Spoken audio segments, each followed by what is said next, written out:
Earth Defense Force Insect Armageddon is a game that takes its inspiration from low-tech sci-fi monster movies of the 50s, which is appropriate because EDF is a low-budget game that offers similar shallow but heartfelt fun. This is the 5th game in the series. It's the first I've played, but they seem to have a cult following. In EDF, you take on the role of Lightning Squad and fight off an alien invasion. That's about all the plot you're going to get. Exposition comes in loading screens and voiceovers, but it all has to do with the mission at hand.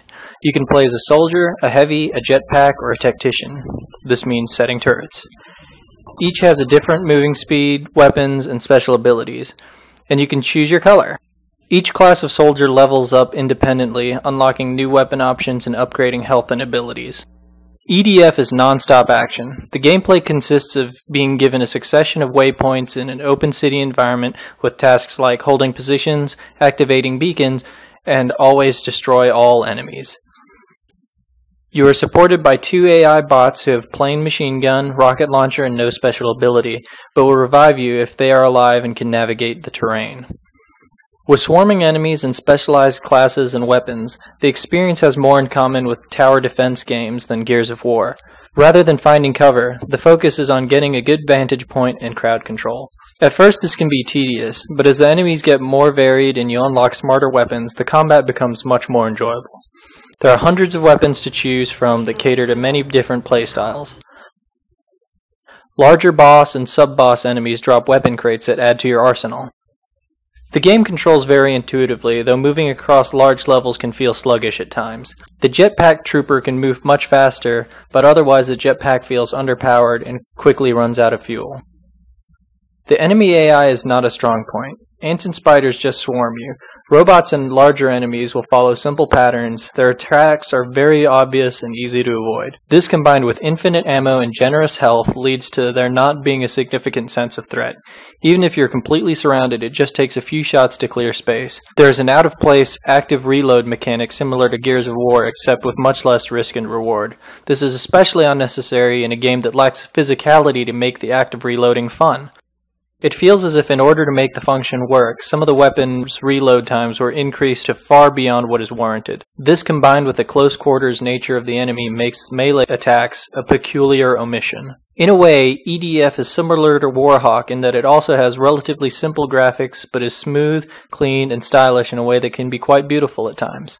The Lightning Squad has slick armor designs and moves really well. The enemies are cartoony like the films they reference, and it seems almost appropriate when spiders cling awkwardly to the corner of a building with legs resting on an invisible plane. And there are some seriously huge enemies, hundreds of feet tall in some cases. There are only 3 chapters with 5 missions each. The levels are set in a large, indistinct city and vary from a New England-style coastal area through industrial zones to a downtown populated by tall skyscrapers. The guns and vehicles don't feel very powerful, but the large selection and colorful effects keep the combat interesting to look at. The sound design is good for the most part.